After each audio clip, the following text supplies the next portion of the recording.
Je m'appelle Odette Valois. J'ai 81 ans. Ce que je vais vous raconter aujourd'hui changera votre vision du respect familial. Ce jour-là, le jour du mariage de mon fils unique, Mathieu, je suis arrivée en retard. Pas par négligence. Non. Le taxi que j'avais réservé 3 semaines à l'avance n'est jamais venu. J'ai attendu devant ma petite maison de banlieue pendant 40 minutes, dans ma robe bleu marine que j'avais fait coudre spécialement pour cette occasion. Une robe simple, élégante, avec un col en dentelle que ma propre mère aurait aimé. J'avais préparé ce moment depuis des mois. Mathieu était mon unique enfant, mon trésor. Après la mort de son père, il y a 15 ans, nous étions restés très proches. Du moins, je le croyais. Il m'appelait chaque dimanche. Il venait déjeuner une fois par mois. Il disait qu'il m'aimait. Mais depuis qu'il avait rencontré Léa, quelque chose avait changé. Quelque chose de subtil, comme un parfum qui se dissipe lentement dans l'air. Léa, 32 ans, belle, ambitieuse, brillante, avocate dans un grand cabinet parisien. Elle portait toujours des talons qui claquaient sur le sol comme des jugements. Ses cheveux étaient toujours parfaits, ses ongles impeccables.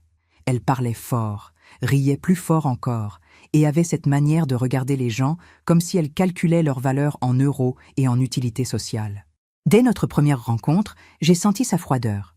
Pas une hostilité ouverte, non. Plutôt une indifférence polie, comme on traite un meuble ancien dont on ne sait pas quoi faire. Elle m'appelait Odette, jamais belle-maman. Elle ne me posait jamais de questions sur ma vie.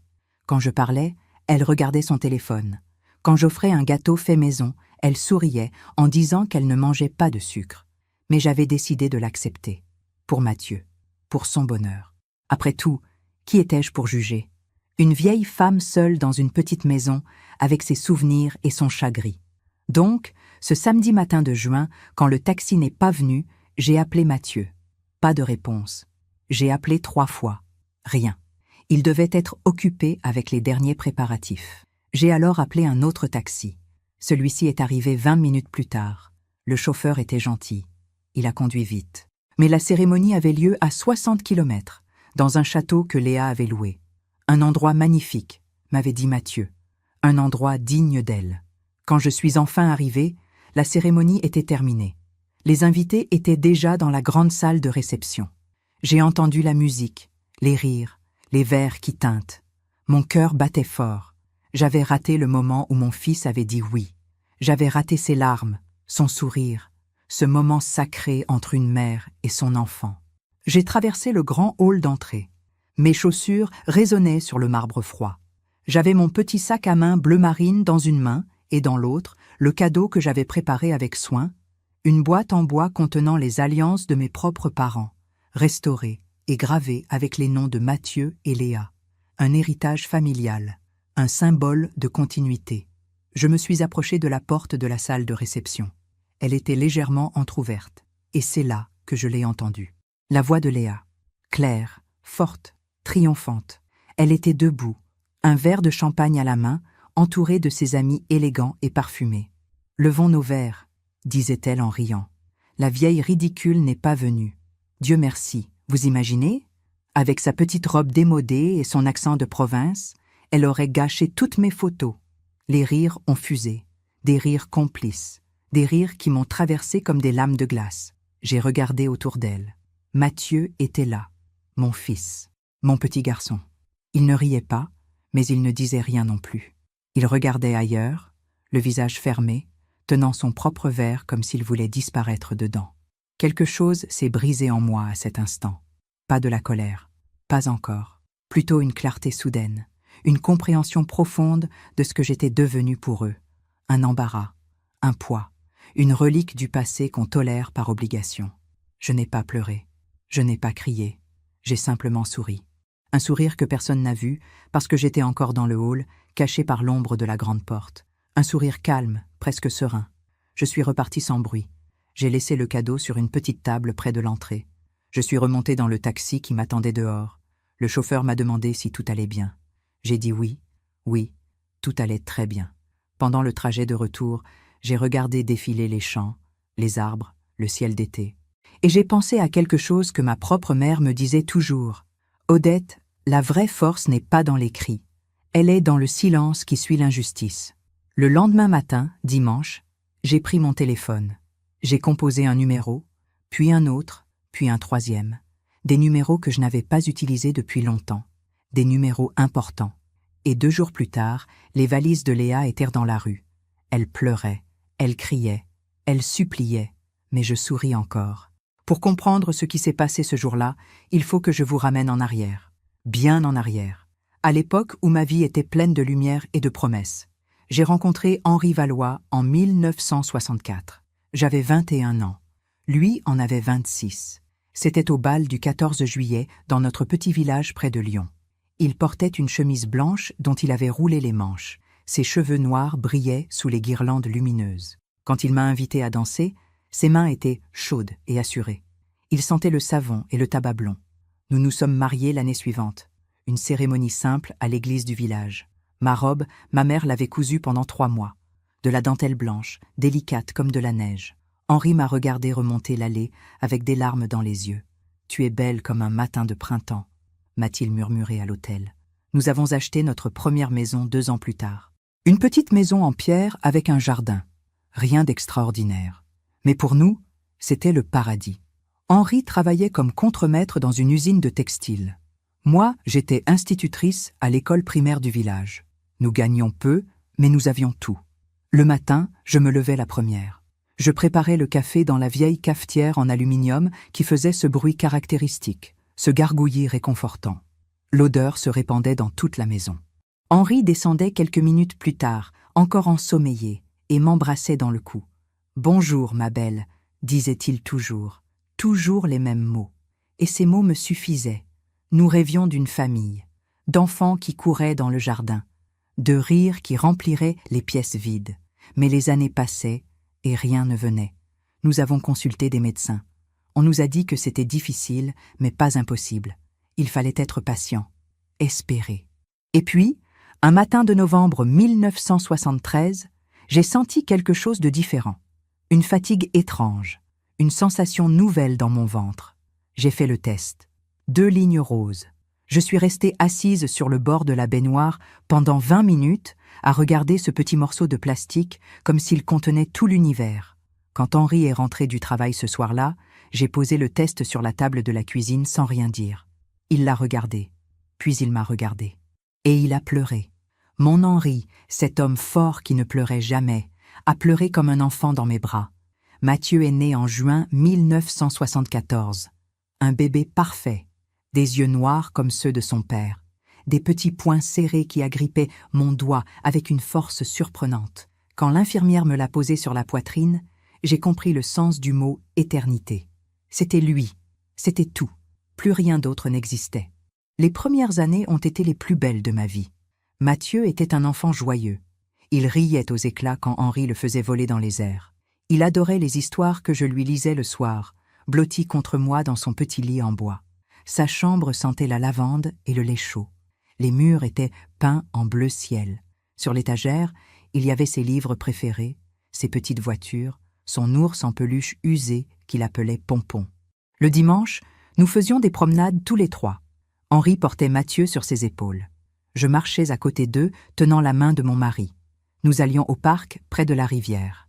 Mathieu courait après les canards. Il ramassait des cailloux qu'il trouvait extraordinaires. Il s'émerveillait de tout. Et nous nous émerveillions de lui. Notre maison était toujours pleine de vie. Le samedi, je faisais des gâteaux, des tartes aux pommes, des clafoutis, des madeleines. Mathieu m'aidait à casser les œufs. Il mettait de la farine partout, sur la table, sur lui, sur moi. Et nous rions. Henri disait que notre cuisine ressemblait à un champ de bataille, mais il mangeait tout avec un appétit d'ogre. L'été, nous partions en vacances, pas loin. Nous n'avions pas les moyens d'aller très loin, mais nous louions un petit appartement au bord de la Méditerranée. Mathieu construisait des châteaux de sable. Henri lui apprenait à nager. Je les regardais depuis la plage, sous mon grand chapeau de paille, et je me disais que le bonheur ressemblait exactement à ça. Les années ont passé. Mathieu a grandi. Il est devenu un adolescent intelligent, travailleur. Il réussissait bien à l'école. Il voulait devenir ingénieur. Henri était si fier. « Notre fils ira loin », disait-il souvent. Et je le croyais. Puis, en 2009, Henri est tombé malade. Un cancer foudroyant. En 6 mois, il était parti. Je me souviens de son dernier jour. Il était dans notre lit, celui où nous avions dormi pendant plus de 40 ans. Il tenait ma main. Sa peau était froide, presque translucide. Il a regardé Mathieu, qui était assis de l'autre côté du lit, et lui a dit « Prends soin de ta mère. Elle est tout ce qui nous reste de beau dans ce monde. » Mathieu a promis. Il a pleuré. Nous avons tous pleuré. Après la mort d'Henri, la maison est devenue silencieuse, trop silencieuse. Mais Mathieu tenait sa promesse. Il venait me voir. Il m'aidait avec les réparations. Il m'accompagnait faire les courses. Il était là. Et moi, je me disais que j'avais eu de la chance. Une vie belle. Un mari aimant. Un fils attentionné. Que pouvais-je demander de plus? C'était avant Léa. Avant que tout change. Avant que je découvre que les promesses, parfois, se dissolvent comme du sucre dans l'eau froide. Mathieu a rencontré Léa en 2022. Il avait 48 ans. Elle en avait 30. Ils se sont connus lors d'un colloque professionnel à Paris. Lui était ingénieur en chef dans une entreprise de construction. Elle, avocate spécialisée en droit immobilier. Une rencontre professionnelle qui est devenue personnelle. Au début, j'étais heureuse pour lui. Après son divorce difficile 5 ans plus tôt, Mathieu était resté seul. Il se consacrait à son travail, à ses rares amis et à moi. Mais je savais qu'il avait besoin d'amour, de compagnie, de quelqu'un qui partagerait sa vie. Quand il m'a parlé d'elle pour la première fois, ses yeux brillaient. « Maman, j'ai rencontré quelqu'un d'exceptionnel », m'a-t-il dit au téléphone. Sa voix était jeune, presque adolescente. Elle est brillante, indépendante, elle me comprend. J'ai souri. J'étais sincèrement contente. « Quand est-ce que je la rencontre ?» ai-je demandé. Il y a eu un silence, un tout petit silence, à peine 2 secondes. Mais j'ai senti quelque chose. Quelque chose d'imperceptible, comme une ombre qui passe derrière une fenêtre. « Bientôt, maman, bientôt. » Mais bientôt a pris 3 mois. 3 longs mois pendant lesquels Mathieu trouvait toujours une excuse. Elle voyageait beaucoup pour son travail. Elle avait des dossiers urgents. Elle était fatiguée. Il voulait attendre le bon moment. Le bon moment est finalement arrivé un dimanche de mars. Mathieu m'a invité à déjeuner dans un restaurant chic du centre-ville. Pas chez lui. Pas chez moi. Un terrain neutre. J'ai mis ma plus belle robe. J'ai pris soin de mes cheveux. J'ai choisi un petit foulard en soie que Henri m'avait offert il y a des années. Je voulais faire bonne impression. Je voulais que cette jeune femme comprenne que j'étais une mère digne, éduquée, capable de s'intégrer dans leur nouvelle vie. Quand je suis arrivée au restaurant, ils étaient déjà là, assis à une table près de la fenêtre. Léa portait un tailleur noir impeccable. Ses cheveux châtains étaient tirés en un chignon serré. Elle avait des boucles d'oreilles en or qui captèrent la lumière. Quand elle m'a vue approcher, elle s'est levée avec un sourire professionnel. Pas chaleureux, professionnel. « Odette » a-t-elle dit en me tendant la main. Pas de bise, une poignée de main ferme, brève. « Enchantée » ai-je répondu. Mathieu m'a embrassé sur la joue. « Maman, je suis content que tu sois là. » Le déjeuner a été étrange. Léa parlait beaucoup de son travail, de ses succès, de ses voyages, de ses amis influents. Elle utilisait des mots compliqués, des termes juridiques que je ne comprenais pas toujours. Quand je posais une question, elle répondait avec une politesse glaciale, puis revenait immédiatement à ses propres histoires. À un moment, j'ai parlé de mon ancienne carrière d'institutrice. J'ai raconté une anecdote amusante sur un de mes élèves.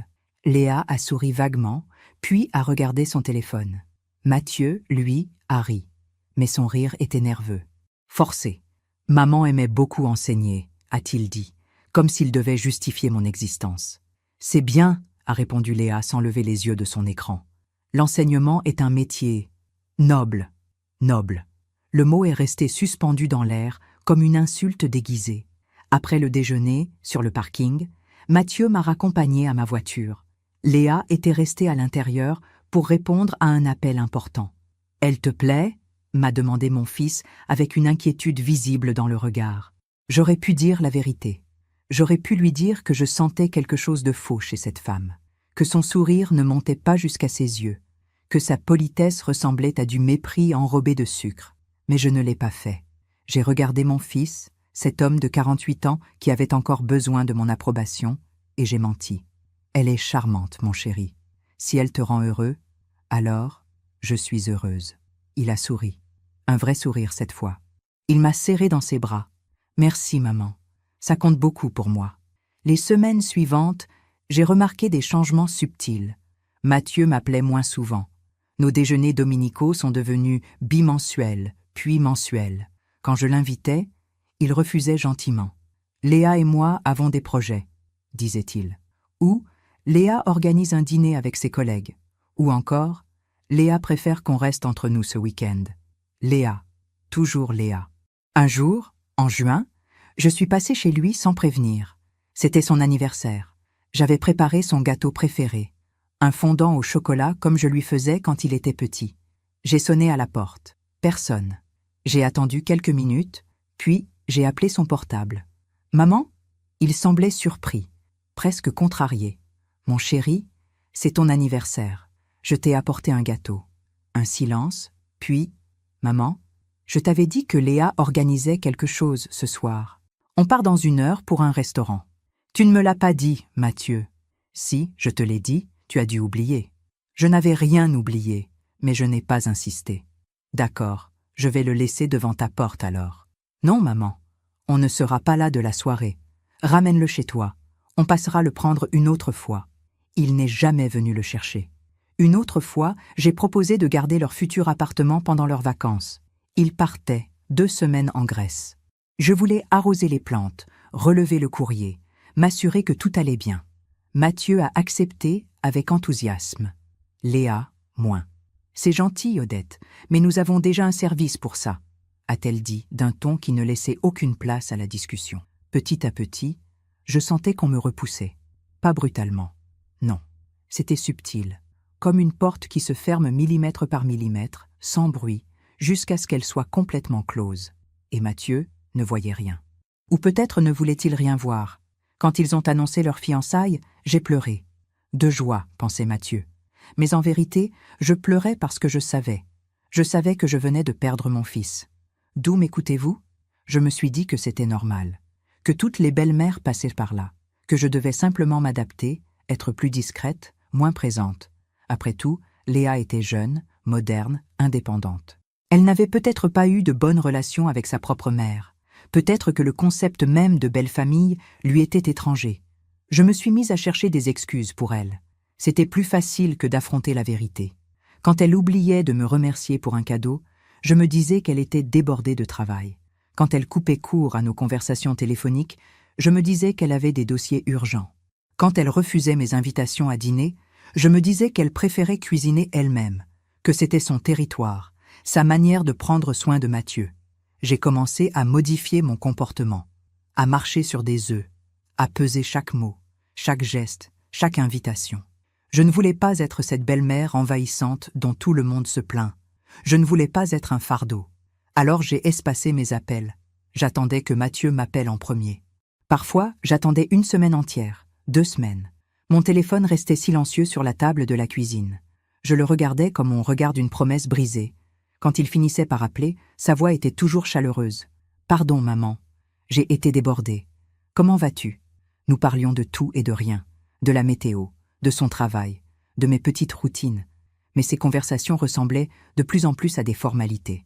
Des obligations filiales accomplies avec tendresse, certes, mais aussi avec une certaine distance. Je ne posais jamais de questions sur Léa. Je ne voulais pas paraître intrusive. Mais parfois, Mathieu en parlait spontanément.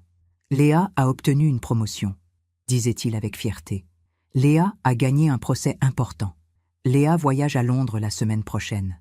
Léa, toujours Léa. » Son univers tournait autour d'elle. Et moi, j'étais devenue une étoile lointaine, visible, mais froide, présente, mais sans importance. Un soir d'automne, j'ai décidé de faire un effort supplémentaire. J'ai invité Mathieu et Léa pour le dîner d'anniversaire de mon défunt mari. Une tradition que nous avions toujours respectée. Chaque année, le 15 novembre, je préparais le plat préféré d'Henri, un bœuf bourguignon mijoté pendant des heures avec des pommes de terre fondantes et des carottes confites. Mathieu venait toujours. Nous mangions en silence, en regardant les photos. Nous parlions de Henri. Nous pleurions un peu, nous rions aussi. C'était notre manière de le garder vivant. J'ai appelé Mathieu 3 semaines à l'avance. « Mon chéri, le 15 novembre, tu te souviens ?»« Bien sûr, maman, le dîner pour papa. J'aimerais que tu viennes. Et Léa aussi, bien sûr. Elle fait partie de la famille maintenant. » Il y a eu une hésitation. Je vais lui demander. Elle a peut-être des obligations. 3 jours plus tard, il m'a rappelé. Maman, Léa dit qu'elle ne se sent pas très à l'aise avec ce genre de rituel. Elle trouve ça un peu morbide. Mais je viendrai seule, ne t'inquiète pas. Morbide. Elle trouvait notre deuil morbide. J'ai avalé ma salive. J'ai serré le combiné plus fort. D'accord, mon chéri, ce n'est pas grave. Viens quand tu peux. Mais au fond de moi, quelque chose s'est tordu. Une petite voix que j'essayais de faire taire depuis des mois a commencé à murmurer plus fort. Elle ne te respecte pas. Elle ne t'a jamais respecté. Non, je devais être juste. Peut-être que Léa avait raison. Peut-être que nos traditions étaient dépassées. Peut-être que je devais évoluer, m'adapter au monde moderne où on ne s'attarde pas sur les morts, où on regarde vers l'avenir, pas vers le passé. Le 15 novembre, Mathieu est venu seul. Il était distrait. Il a mangé vite. Il regardait souvent son téléphone. À un moment, il a reçu un message et a souri. « Léa me demande si tout va bien », a-t-il dit. J'ai hoché la tête. C'est gentil de sa part. Après le dîner, il est parti rapidement. « Désolé, maman. Léa m'attend. On a des amis qui viennent dîner à la maison. » Des amis. Ils avaient des amis qui venaient dîner pendant que moi, je restais seule avec mes souvenirs et mon bœuf bourguignon à peine touché. Cette nuit-là, j'ai pleuré pour la première fois depuis longtemps.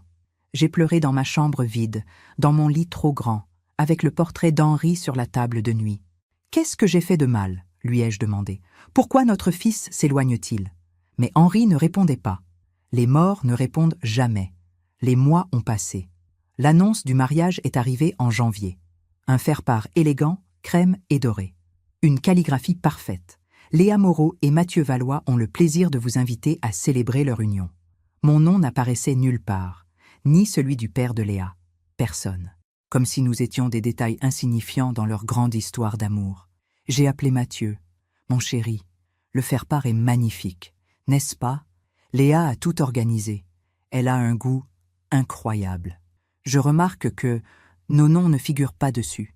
Un silence. Maman, c'est le style moderne. On ne met plus les noms des parents. C'est démodé. Démodé. Comme moi, donc. Je comprends, ai-je dit doucement. Mais je ne comprenais pas. Je ne comprenais rien du tout. Dans les semaines qui ont suivi, j'ai essayé de participer aux préparatifs. J'ai proposé mon aide pour les fleurs, pour la décoration, pour n'importe quoi. Léa répondait toujours la même chose. C'est gentil, Odette, mais j'ai déjà tout organisé avec ma wedding planner. Sa wedding planner, bien sûr. J'ai proposé d'offrir ma robe de mariée, celle que ma mère avait cousue. Une robe vintage, en dentelle délicate, qui aurait pu être magnifique avec quelques retouches modernes. Léa a ri. Pas méchamment, juste avec condescendance. C'est adorable, Odette, vraiment. Mais ma robe vient de chez Vera Wang. Elle a coûté 12 000 €. J'ai déjà fait 3 essayages. 12 000 €. Plus que ce que je gagnais en 6 mois quand j'étais institutrice. J'ai souri. Bien sûr, elle sera sûrement magnifique. Chaque refus, chaque petit rejet, je les encaissais en silence. Je me disais que c'était leur mariage, leur choix, leur vie. Que je devais simplement être heureuse pour eux et rester à ma place. Mais où était ma place exactement? La veille du mariage, Mathieu est passé me voir. Il était nerveux, excité. « Demain, maman. Je me marie demain. » Je l'ai serré dans mes bras. « Je suis fière de toi, mon fils.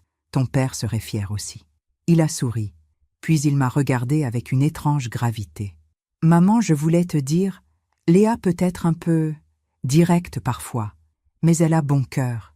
Elle t'appréciera davantage avec le temps. Il faut juste lui laisser de l'espace. De l'espace. Toujours plus d'espace.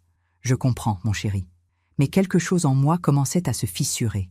Quelque chose que j'avais essayé de maintenir intact avec de la patience, de la compréhension, de l'amour inconditionnel. Cette nuit-là, j'ai à peine dormi. J'ai regardé le plafond de ma chambre pendant des heures et j'ai pensé à toutes ces fois où j'avais trouvé des excuses. Toutes ces fois où j'avais justifié l'injustifiable. Au petit matin, quand le taxi que j'avais réservé n'est pas venu, une partie de moi s'est demandé si c'était un signe, si l'univers essayait de me protéger de quelque chose. Mais j'ai appelé un autre taxi, parce que j'étais encore dans le déni, parce que je voulais encore croire que tout irait bien, parce que je n'étais pas encore prête à voir la vérité en face. D'où m'écoutez-vous?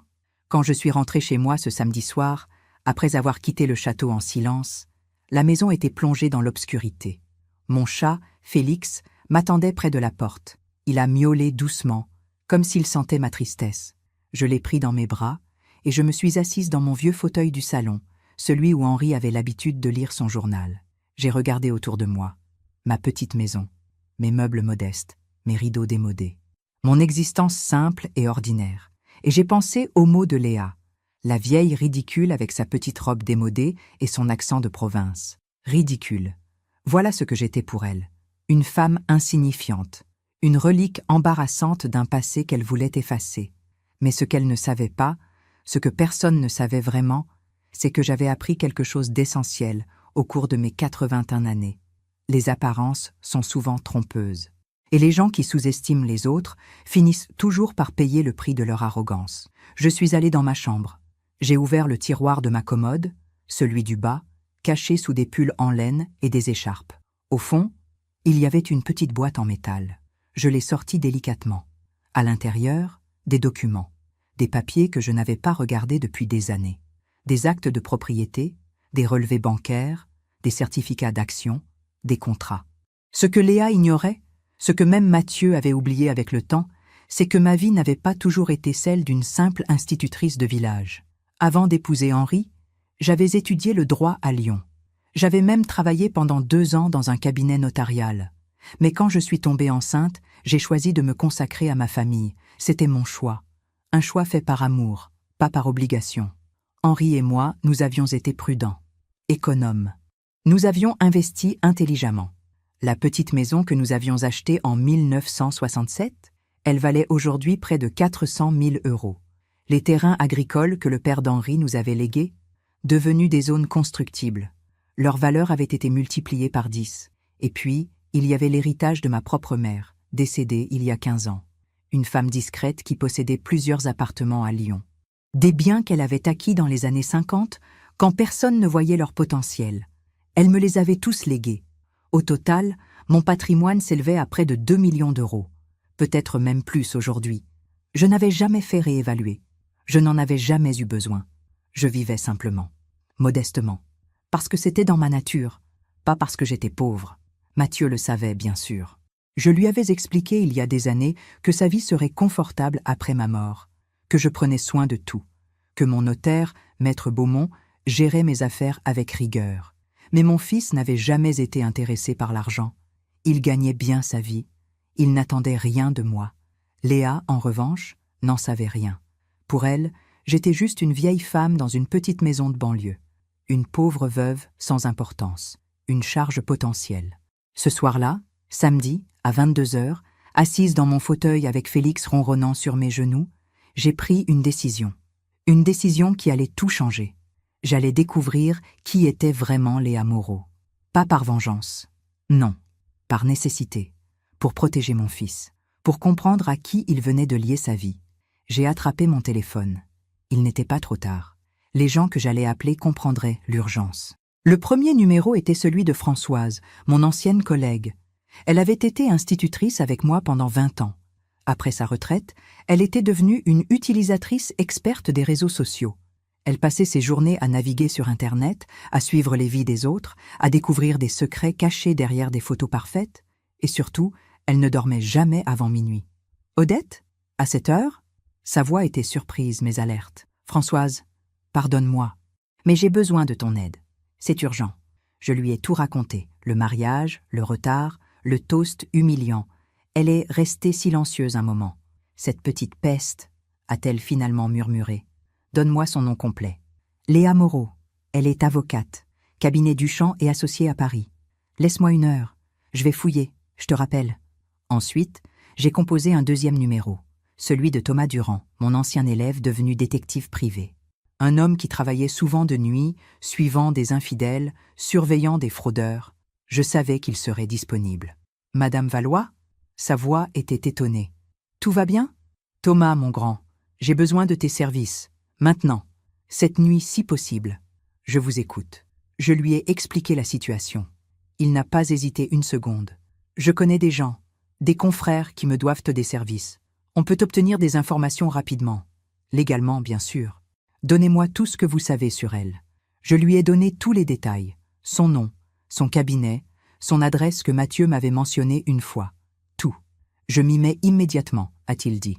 Je vous rappelle dans quelques heures maximum. Puis j'ai attendu, dans le silence de ma maison, avec Félix endormi sur mes genoux. J'ai fait du thé, j'ai regardé par la fenêtre. La nuit était claire, les étoiles brillaient. Et j'ai pensé à Henri, à ce qu'il aurait fait dans cette situation. Il aurait protégé notre fils, comme j'allais le faire. À 23h15, Françoise m'a rappelé. « Odette, tu avais raison de te méfier. Qu'as-tu trouvé ?» Léa Moreau est très active sur les réseaux sociaux. J'ai regardé ses publications, ses amis, ses interactions. Il y a quelque chose de troublant. Mon cœur s'est accéléré. Il y a un homme, Damien Leclerc, architecte. Ils étaient ensemble avant Mathieu. Des photos de voyage, de restaurants, d'intimité. Puis plus rien pendant 2 ans. Mais récemment, ils ont recommencé à échanger des messages. Récemment? À quel point? Il y a 3 semaines, juste avant le mariage, un commentaire sous une de ses photos. Toujours aussi magnifique. Il me tarde de te revoir. Elle a répondu, bientôt, promis. J'ai fermé les yeux. Mon pauvre Mathieu. Envoie-moi les captures d'écran sur mon email, maintenant. Déjà fait. Mais Odette, il y a autre chose. Ces publications montrent un train de vie très élevé. Restaurants de luxe, voyages, vêtements de marque. Je connais les salaires des avocates. Même dans un bon cabinet, elle ne peut pas se payer tout ça sans s'endetter lourdement. Donc elle cherche un homme stable, un homme avec des ressources. Exactement. Et Mathieu est un ingénieur avec un bon salaire et une mère âgée qui a du patrimoine. Je comprends. À 1h du matin, Thomas m'a rappelé. Sa voix était grave. « Madame Valois, j'ai obtenu des informations inquiétantes. Je t'écoute. J'ai contacté un ami qui travaille dans le milieu juridique. Léa Moreau a une réputation problématique. Elle a eu un ex-fiancé, il y a 3 ans, Marc Fontaine. Après leur rupture, elle l'a harcelé. Elle a menacé de détruire sa réputation professionnelle s'il ne revenait pas vers elle. Il a déposé une main courante. Rien de poursuivi légalement, mais c'est dans les dossiers. Continue. Son cabinet fait l'objet d'une enquête interne, des irrégularités dans la gestion de dossiers. Son nom est cité. Rien de public encore, mais ça pourrait éclater dans les prochains mois. Elle a des dettes importantes, carte de crédit au maximum, un prêt pour une BMW qu'elle ne devrait pas pouvoir payer. Elle vit au-dessus de ses moyens depuis des années. Les pièces du puzzle s'assemblaient.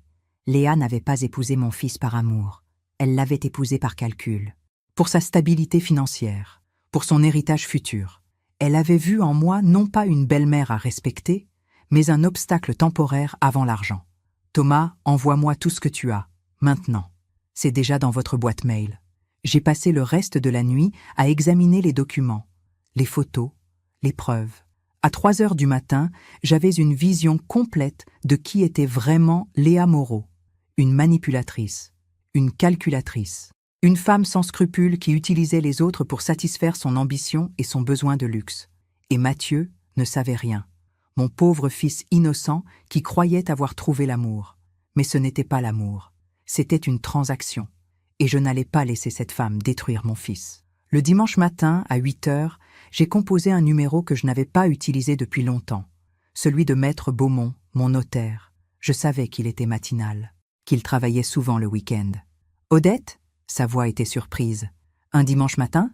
Maître, j'ai besoin de vous voir aujourd'hui. C'est une urgence familiale. Je suis à mon bureau dans 1 heure. Venez. » Dans son bureau élégant du centre-ville, je lui ai tout raconté, tout montré. Les documents de Thomas, les captures d'écran de Françoise, mes propres observations. Maître Beaumont a retiré ses lunettes et les a nettoyées lentement.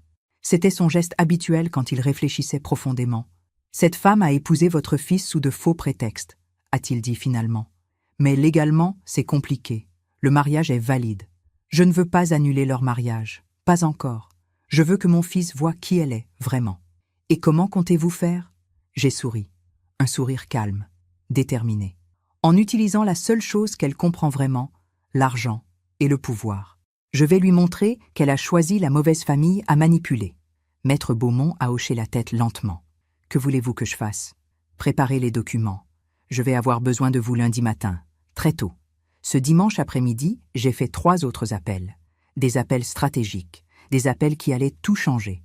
Le premier était à Philippe Mercier, un ancien ami d'Henri qui dirigeait maintenant une importante société de gestion immobilière.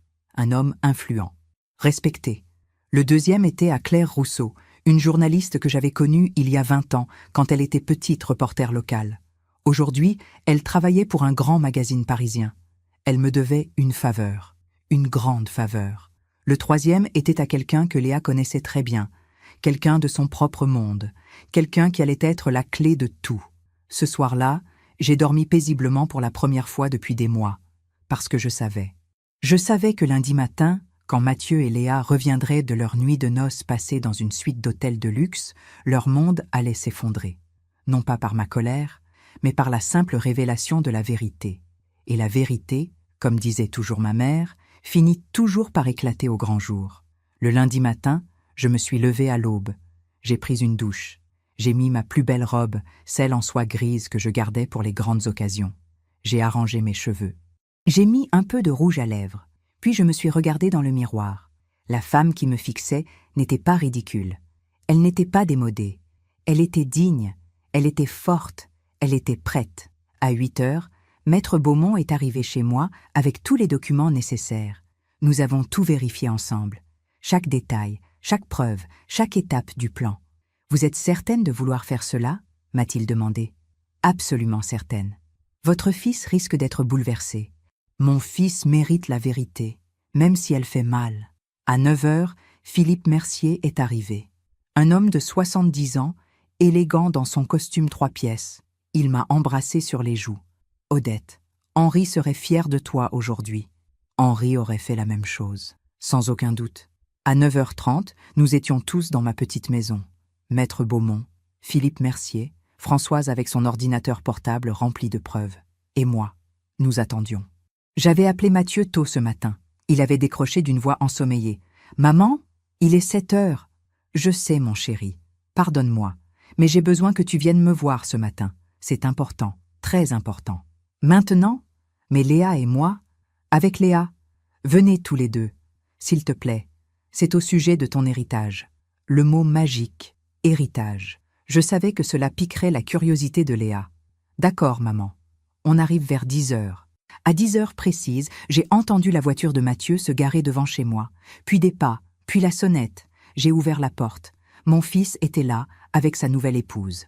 Mathieu portait un jean et un pull. Il avait l'air fatigué, mais heureux. Léa, elle, était impeccable. Pantalon blanc, chemisier en soie, sac à main de luxe, ses cheveux parfaitement coiffés. Mais quand elle m'a vu, son sourire s'est figé. « Odette » a-t-elle dit froidement.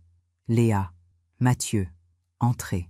Quand ils sont entrés dans mon salon et ont vu les autres personnes présentes, l'expression de Léa a changé. Ses yeux se sont rétrécis. Son corps s'est tendu. « Qu'est-ce que c'est que ça ?» a-t-elle demandé sèchement. Mathieu regardait autour de lui, confus. « Maman, que se passe-t-il ? Assieds-toi, mon chéri. Toi aussi, Léa. Je préfère rester debout, » a répliqué Léa, les bras croisés. J'ai pris une grande inspiration. C'était le moment de vérité. Samedi, je suis arrivée en retard à votre mariage. Mon taxi ne s'est pas présenté. Quand je suis enfin arrivée, la cérémonie était terminée. J'allais entrer dans la salle de réception quand je t'ai entendu, Léa. Le visage de Léa est devenu pâle. Mathieu me regardait sans comprendre. « Entendu quoi ? Ton épouse a porté un toast pour célébrer mon absence. Elle a dit, et je cite, « La vieille ridicule n'est pas venue. Dieu merci. » Vous imaginez ? Avec sa petite robe démodée et son accent de province. Elle aurait gâché toutes mes photos. Le silence qui a suivi était épais, lourd. Mathieu s'est tourné vers Léa, les yeux écarquillés. « Léa, c'est vrai ?» Léa a ri. Un rire nerveux, forcé. C'était une plaisanterie, Mathieu. Une simple plaisanterie entre amis. Elle est tellement susceptible. Une plaisanterie ? Ma voix était calme, dangereusement calme. Tu as ri de moi devant tous tes invités. Tu m'as humilié publiquement. Et mon fils, ton mari, était là. Il ne t'a pas arrêté. Mathieu est devenu rouge. Maman, je n'ai pas entendu. Il y avait beaucoup de bruit, de musique. Tu as entendu, Mathieu. Tu as choisi de ne rien dire. Mon fils a baissé les yeux. La honte était visible sur son visage. Léa, elle, a repris contenance. Elle a redressé les épaules. Écoutez, Odette, je suis désolée si vous avez mal pris cette plaisanterie. Mais franchement, vous en faites toute une histoire. C'est votre génération. Toujours susceptible, toujours dramatique. Ma génération, ai-je répété doucement? Oui, ma génération. Celle qui respecte les autres, celle qui ne rit pas des personnes âgées, celle qui comprend la valeur de la famille. La famille, a craché Léa avec mépris. Parlons-en de la famille. Depuis le début, vous avez essayé de vous immiscer dans notre relation. Toujours là, toujours à appeler, toujours à demander de l'attention. Mathieu et moi avons notre propre vie. Nous n'avons pas besoin d'une vieille femme qui s'accroche à son fils comme à une bouée de sauvetage. Mathieu est resté figé, choqué. Léa, arrête. Pourquoi? C'est la vérité. Ta mère ne peut pas accepter que tu aies grandi, que tu es une femme maintenant. Elle veut tout contrôler, tout savoir, tout diriger. J'ai souri. Ce sourire calme qui ne m'avait pas quitté depuis samedi soir. Tu as raison sur un point, Léa. Je veux savoir, et maintenant, je sais tout. J'ai fait un signe à Françoise. Elle a ouvert son ordinateur et l'a tourné vers Mathieu. Ces photos ont été prises il y a 3 semaines. Léa et un certain Damien Leclerc, son ex-fiancé. Regarde les messages qu'ils ont échangés. Mathieu s'est penché. J'ai vu son visage changer. La confusion, puis la compréhension, puis la douleur. Léa, tu lui as écrit « Il me tarde de te revoir » 3 semaines avant notre mariage. C'est sorti de son contexte, a crié Léa. Ce n'est rien, juste un ami avec qui tu as été fiancé, un ami à qui tu promets de revoir bientôt. J'ai continué. Thomas Durand s'est avancé avec un dossier. Madame Moreau, j'ai ici des informations publiques vous concernant. Vos dettes s'élèvent à près de 80 000 €. Carte de crédit, prêt.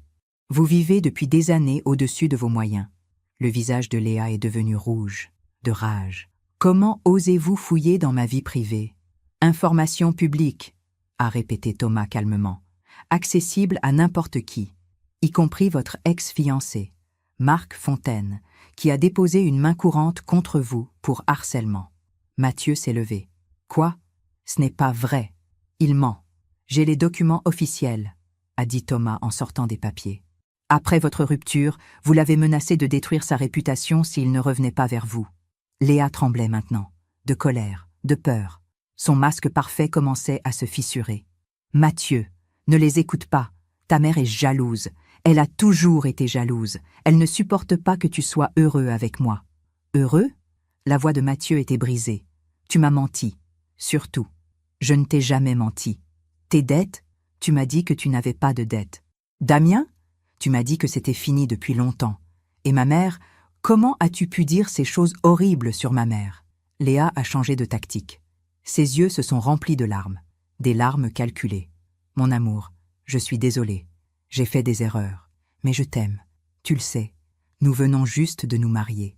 Ne laisse pas ta mère détruire notre bonheur. Mon bonheur? Mathieu s'est tourné vers moi. Maman, pourquoi maintenant? Pourquoi après le mariage? Parce que tu ne m'aurais pas écouté avant? Tu étais aveuglée par l'amour? Ou ce que tu croyais être de l'amour? Je devais attendre le bon moment. Le bon moment? A ricané Léa. Le moment où vous pouviez me détruire? Vous êtes pathétique, une vieille femme amère qui ne supporte pas de voir son fils avec une autre femme. Je ne suis pas amère, Léa. Je suis lucide, et je protège mon fils, comme toute mère le ferait. Puis j'ai fait un signe à Maître Beaumont. Il s'est avancé avec un document officiel. Madame Moreau, je suis le notaire de Madame Valois.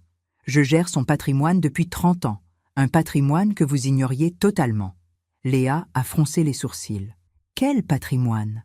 Madame Valois possède des biens immobiliers et des investissements d'une valeur totale d'environ 2 millions d'euros. Mathieu le sait depuis des années. Mais apparemment, vous ne le saviez pas. Curieux, n'est-ce pas? Pour une femme qui prétend aimer cet homme, vous ne connaissez même pas sa situation familiale réelle. Le visage de Léa est passé du rouge au blanc. De 2 millions? Oui, et j'ai ici le testament de Madame Valois. Testament qui, jusqu'à ce matin, léguait tout à Mathieu. Mais ce matin, nous avons fait des modifications. Mathieu m'a regardé, paniqué. « Maman, tu n'as pas besoin de… » J'ai levé la main. « Laisse-moi finir. Le testament précise maintenant que si tu restes marié à Léa Moreau, tu recevras 50 000 euros. Le reste ira à des œuvres caritatives. Si, en revanche, tu te sépares d'elle dans les 6 prochains mois, tu hérites de tout. Le silence était assourdissant. Léa est devenue folle. Vous ne pouvez pas faire ça. C'est du chantage. Ce n'est pas du chantage, c'est mon argent, mon choix, ma protection pour mon fils. Elle s'est tournée vers Mathieu. Tu vas la laisser nous contrôler comme ça? Nous manipuler? Mais Mathieu ne la regardait plus. Il me regardait. Et dans ses yeux, j'ai vu quelque chose que je n'avais pas vu depuis longtemps. De la clarté. Maman, a-t-il dit doucement. Tu savais? Depuis le début? Non, mon chéri. J'espérais me tromper. J'espérais qu'elle t'aimait vraiment. Mais samedi, quand je l'ai entendu rire de moi, j'ai compris. Et j'ai vérifié. Et tout ce que je craignais était vrai. Léa a attrapé son sac. Je n'ai pas à supporter ça. Mathieu, tu viens ou tu restes avec ta mère? Mon fils l'a regardé. Vraiment regardé. Peut-être pour la première fois. Va-t'en, Léa. Quoi? Sors de chez ma mère. Maintenant. Tu es sérieux? Après tout ce qu'on a vécu? Tout ce qu'on a vécu était un mensonge. Ma mère a raison. Tu ne m'aimes pas. Tu n'as jamais aimé ma mère. Tu aimais l'idée de la stabilité, de l'argent, du confort. Les larmes de Léa sont devenues réelles cette fois. De vraies larmes. De rage, de désespoir, de défaite. Tu le regretteras, a-t-elle sifflé. Vous le regretterez tous. Et elle est partie en claquant la porte. Dans le silence qui a suivi, Mathieu s'est effondré sur le canapé. Il a mis sa tête dans ses mains. Comment ai-je pu être aussi aveugle? Je me suis assise à côté de lui. J'ai posé ma main sur son épaule. L'amour rend aveugle, mon chéri. Ce n'est pas ta faute. Si, c'est ma faute. J'aurais dû te défendre samedi. J'aurais dû voir qui elle était vraiment. Tu vois maintenant.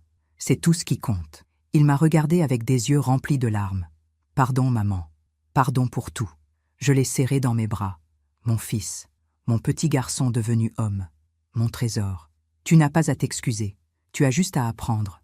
Ce que nous ne savions pas, c'est que le pire restait à venir. Léa n'est pas rentrée chez eux ce soir-là, ni le lendemain. Mathieu m'a dit qu'elle était allée dormir chez une amie, qu'elle refusait de lui parler, qu'elle avait besoin de temps. Mais moi, je savais. Je savais exactement où elle était et ce qu'elle préparait. Claire Rousseau, la journaliste, m'a appelé le mardi soir. « Odette, j'ai des nouvelles. Léa Moreau a contacté plusieurs journalistes aujourd'hui. Elle essaie de vendre une histoire. Elle prétend être victime d'une belle-mère manipulatrice qui a piégé son fils avec de l'argent. Elle veut faire de toi un monstre. Et toi? Moi, j'ai la vraie histoire. Avec toutes les preuves. Les dettes, l'ex-fiancé, les messages à Damien, tout. Si elle publie, je publie aussi. Et ma version sera beaucoup plus crédible. Fais ce que tu dois faire, Claire. » Le mercredi matin, Léa a finalement franchi la ligne. Elle a publié un long message sur ses réseaux sociaux. Un message venimeux où elle se présentait comme une victime innocente. Elle m'accusait d'avoir détruit son mariage par jalousie, d'avoir manipulé Mathieu avec de l'argent, d'être une femme toxique et contrôlante. Les commentaires ont explosé. Certains la soutenaient, d'autres doutaient, mais le mal était fait. Mon nom était sali publiquement. Mathieu était effondré. « Maman, je suis tellement désolée. Je vais lui demander de retirer ce message. » Non, laisse-la faire. Elle vient de commettre sa dernière erreur. Parce que ce que Léa ne savait pas, c'est que Philippe Mercier, l'ami d'Henri, était membre du conseil d'administration du cabinet où elle travaillait. Et l'enquête interne sur ses irrégularités professionnelles venait justement d'aboutir. Le mercredi après-midi, Léa a été convoquée par son cabinet. 1 heure plus tard, elle était suspendue. Ses dossiers étaient retirés. Son nom sali. Et Claire Rousseau a publié son article. Un article factuel, documenté, implacable, avec toutes les preuves, les dettes, les mensonges, le harcèlement de son ex, les messages à Damien 3 semaines avant le mariage. L'article est devenu viral. Les commentaires sous la publication de Léa ont changé de ton. De sympathiques, ils sont devenus accusateurs, furieux, impitoyables. Le jeudi matin, Mathieu m'a appelé. Sa voix tremblait. « Maman, Léa vient de débarquer chez moi. Elle hurle, elle pleure. Elle dit que c'est de ta faute, que tu as détruit sa vie. Où es-tu? Je suis au travail. Je lui ai dit de partir, de prendre ses affaires, que c'était terminé. Tu as bien fait, mon chéri. 2 heures plus tard, j'ai reçu un appel de mon voisin, Monsieur Dupont. « Madame Valois, il y a une femme devant chez vous. Elle crie votre nom. Elle a l'air perturbée. » J'ai regardé par la fenêtre. Léa était là, devant ma maison. Ses cheveux étaient en désordre. Son maquillage coulait. Elle tenait son téléphone comme une arme. Je suis sorti calmement. « Léa !» Elle s'est retournée. Ses yeux étaient rouges, gonflés de larmes. « Vous avez tout détruit. Mon mariage, mon travail, ma réputation. Tout. Non, Léa, tu as tout détruit toi-même, par ton arrogance, par tes mensonges, par ton mépris. Je vous déteste. Vous êtes un monstre. » Les voisins commençaient à sortir, à observer. Monsieur Dupont était sur son perron. « Tu m'as humilié publiquement samedi, » ai-je dit doucement. « Tu as ri de moi devant tous tes invités. Tu pensais que j'étais faible, insignifiante, que je n'avais aucun pouvoir. Vous n'êtes qu'une vieille femme pathétique. Peut-être, mais cette vieille femme pathétique vient de t'apprendre une leçon importante. Ne jamais sous-estimer quelqu'un, surtout pas une mère qui protège son enfant. » Léa a fondu en larmes, de vraies larmes cette fois, des larmes de défaite totale. Elle s'est effondrée sur le trottoir, sanglotant comme une enfant. J'ai tout perdu, tout. Une partie de moi avait pitié d'elle, une toute petite partie. Mais une plus grande partie se souvenait de son rire samedi, de son mépris, de la douleur dans les yeux de Mathieu quand il avait découvert la vérité. Tu n'as pas tout perdu, Léa. Tu as perdu ce que tu n'as jamais vraiment eu. Un homme qui ne t'aimait que parce qu'il ne te connaissait pas vraiment. Ce soir-là, j'ai appris que Léa avait quitté l'appartement de Mathieu. Ses valises étaient dans la rue. Elle pleurait, elle suppliait. Mais Mathieu était resté ferme. C'était fini. Qu'auriez-vous fait à ma place ? 3 jours après le départ de Léa, j'ai reçu une lettre, une enveloppe blanche, sans timbre, déposée directement dans ma boîte aux lettres. L'écriture était tremblante, presque illisible. C'était d'elle. Je l'ai ouverte lentement dans ma cuisine, avec une tasse de thé fumant devant moi. « Madame Valois, je sais que vous ne voulez plus entendre parler de moi. Je sais que je ne mérite pas votre pardon. Mais j'ai besoin que vous compreniez quelque chose. Ma mère est morte quand j'avais 12 ans. Cancer. 6 mois entre le diagnostic et la fin. Mon père s'est remarié 1 an plus tard avec une femme qui ne m'a jamais aimée. Elle me regardait comme vous me regardiez, avec méfiance, avec jugement. Elle disait à mon père que j'étais difficile, ingrate, manipulatrice. À 17 ans, elle m'a mise à la porte. Mon père n'a rien fait pour me retenir. J'ai dû me débrouiller seule. Université, travail, survie. J'ai appris à ne compter sur personne, à ne faire confiance à personne. Surtout pas aux mères qui prétendent t'aimer mais qui finissent par abandonner. Quand j'ai rencontré Mathieu, j'ai vu la relation qu'il avait avec vous, cette proximité, cette tendresse. Et j'ai eu peur. Peur que vous me rejetiez comme ma belle-mère l'avait fait. Peur de ne jamais être assez bien. Alors je vous ai repoussé avant que vous ne me repoussiez. Je ne vous demande pas de me pardonner. Je vous demande juste de comprendre que parfois, les gens blessés blessent les autres. Léa. J'ai replié la lettre lentement. Mes mains tremblaient légèrement. Félix est venu se frotter contre mes jambes, sentant mon trouble.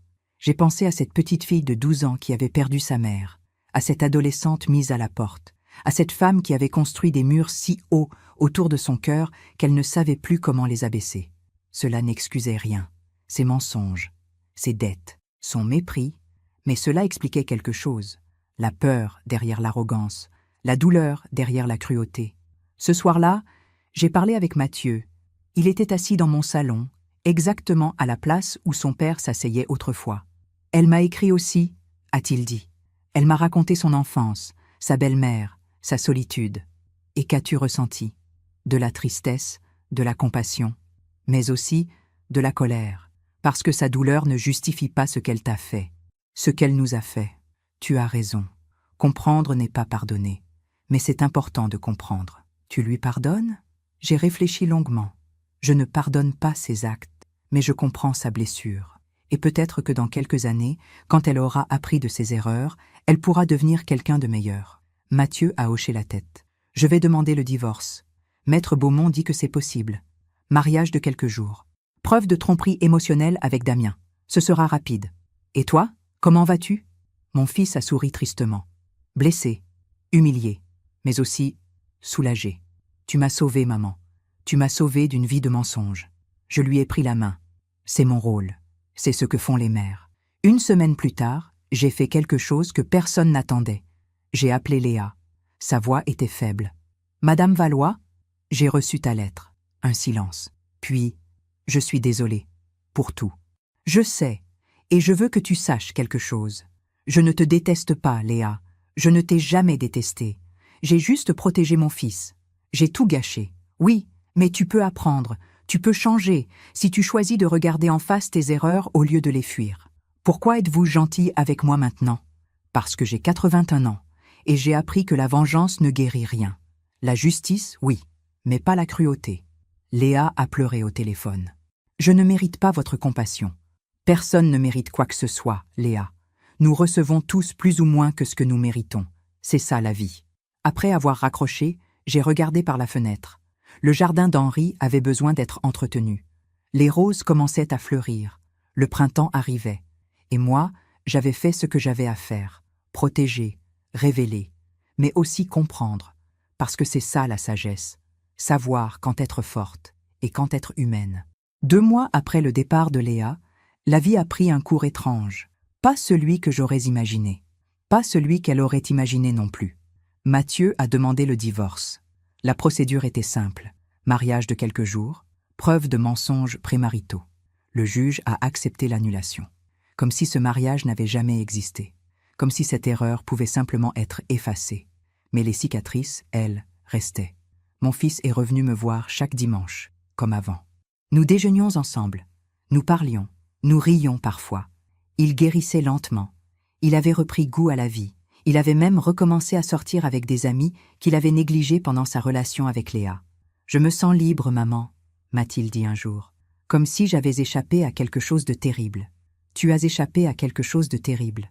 Quant à Léa, la vie s'est chargée d'elle d'une manière que je n'aurais jamais pu orchestrer.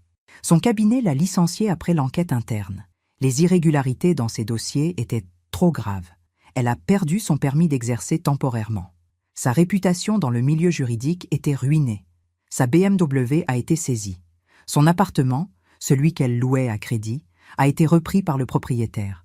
Ses dettes l'ont rattrapée comme une marée qu'on ne peut pas arrêter.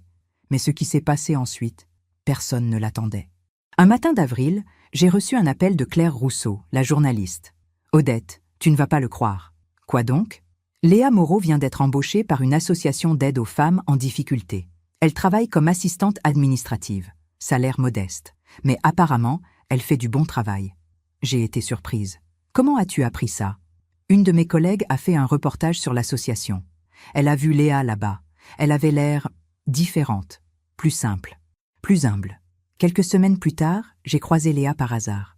C'était au marché du village. Je faisais mes courses comme chaque samedi. Et soudain, elle était là, devant l'étal de légumes. Elle portait un simple jean, un t-shirt blanc. Pas de maquillage, ses cheveux étaient attachés en queue de cheval. Elle avait l'air fatiguée, mais aussi plus vraie. Nos regards se sont croisés. Elle a hésité, puis elle s'est approchée. « Madame Valois, Léa. » Un silence gêné. Puis elle a dit doucement, « J'habite ici maintenant, un petit studio, c'est tout ce que je peux me permettre. Je sais, Françoise me l'a dit. Bien sûr, tout le monde sait tout dans ce village. » Elle a souri tristement. « J'ai trouvé un travail, rien de glorieux, mais c'est honnête, c'est bien. Je voulais vous dire, merci. » J'ai froncé les sourcils. « Pourquoi ? » « Parce que vous m'avez forcé à regarder qui j'étais vraiment. Une personne horrible, arrogante, menteuse. Si vous n'aviez pas fait ce que vous avez fait, j'aurais continué. J'aurais détruit Mathieu, puis quelqu'un d'autre, puis encore quelqu'un d'autre. » Ses yeux étaient humides. « Maintenant, je travaille avec des femmes qui ont vraiment souffert, des femmes battues, abandonnées, brisées. Et je vois à quel point j'étais égoïste, à quel point mes problèmes étaient insignifiants comparés aux leurs. Tu apprends. J'essaie. Chaque jour. C'est difficile. Mais j'essaie. Je l'ai regardée. Cette femme qui m'avait humiliée, qui avait menti à mon fils, qui avait tout fait par calcul et manipulation. Et j'ai vu quelque chose de nouveau dans ses yeux, quelque chose qui n'y était pas avant, de l'humilité, de la conscience, du remords authentique. « Comment va Mathieu ?» a-t-elle demandé doucement. « Il va bien, il guérit. Je suis contente. Il méritait mieux que moi. Il mérite quelqu'un qui l'aime vraiment, pas quelqu'un qui aime ce qu'il représente. Elle a hoché la tête. Un jour, peut-être dans très longtemps, je pourrai lui demander pardon. Vraiment, quand je serai devenu quelqu'un de meilleur. Ce jour viendra peut-être, ou peut-être pas. Mais ce qui compte, c'est que tu changes pour toi. Pas pour lui, pas pour moi, pour toi. Nous nous sommes séparés sans nous serrer la main, sans nous embrasser.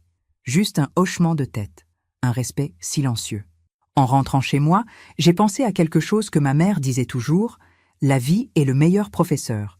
Elle ne donne pas toujours des leçons agréables, mais elle donne toujours les leçons nécessaires. Léa avait reçu sa leçon. Durement, douloureusement.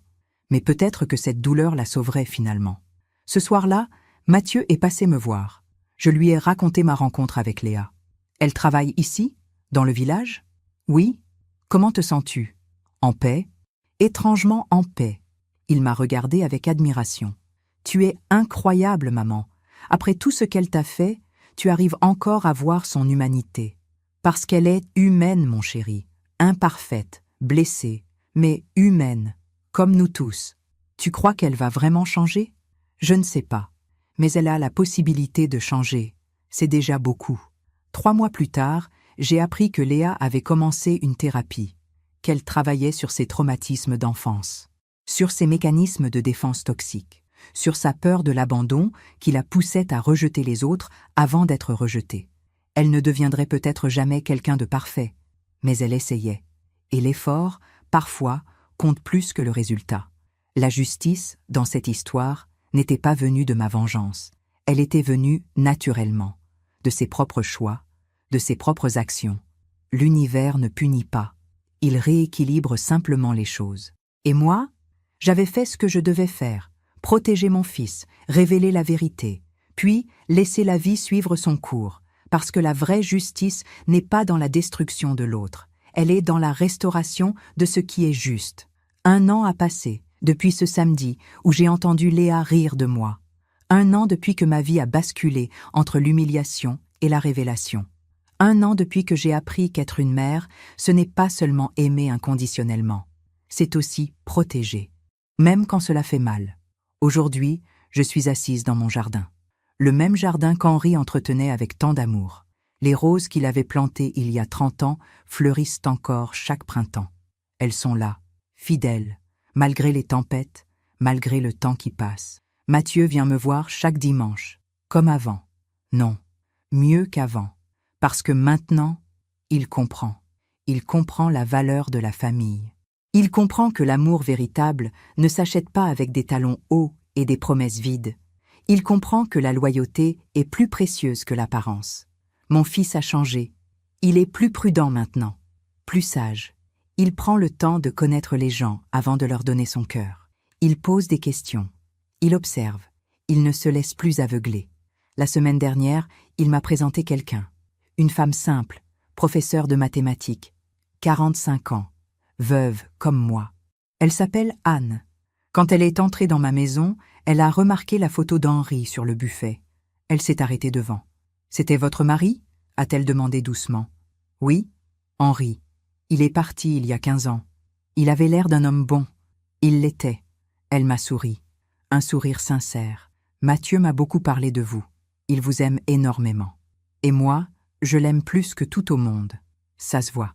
C'est rare aujourd'hui cet amour-là, cette loyauté. Nous avons déjeuné ensemble. Anne a complimenté mon bœuf bourguignon. Elle a aidé à débarrasser la table. Elle a posé des questions sur ma vie d'institutrice, sur mes souvenirs, sur Henri.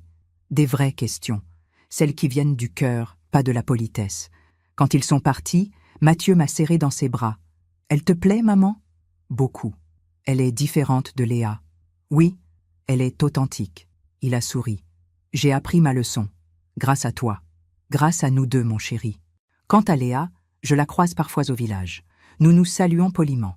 Elle travaille toujours à l'association. Elle a même commencé à faire du bénévolat le week-end. Elle aide des femmes à remplir des dossiers administratifs, à retrouver leur dignité après des années de violence ou d'abandon. Un jour, Françoise m'a dit « Tu sais qu'elle parle de toi parfois ?» Aux femmes qu'elle aide.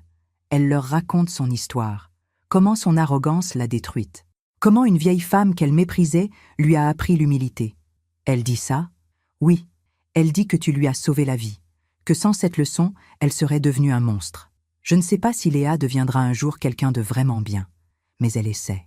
Et dans ce monde où tant de gens refusent de regarder leurs propres erreurs, essayer est déjà une victoire. Ce matin, j'ai reçu une carte, une simple carte postale.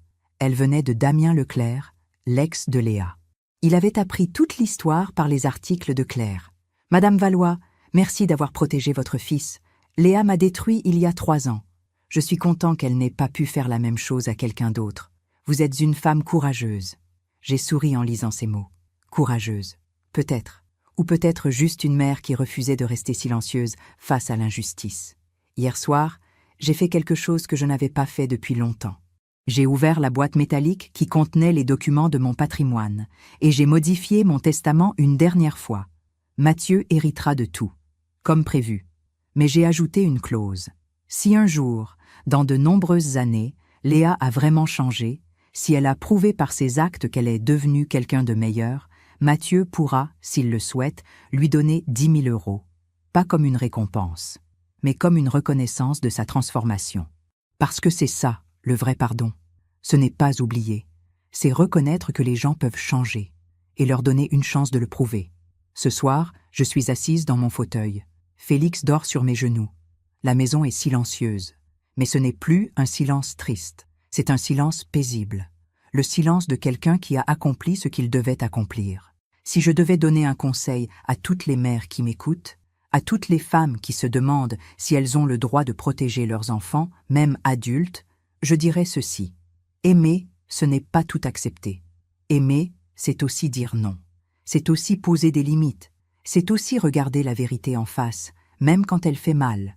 Ne laissez personne vous faire croire que vous êtes envahissante parce que vous posez des questions, que vous êtes toxique parce que vous doutez, que vous êtes ridicule parce que vous n'êtes pas parfaite. Votre intuition a de la valeur, votre expérience a de la valeur, votre amour a de la valeur. Et si un jour quelqu'un rit de vous, souvenez-vous de ceci.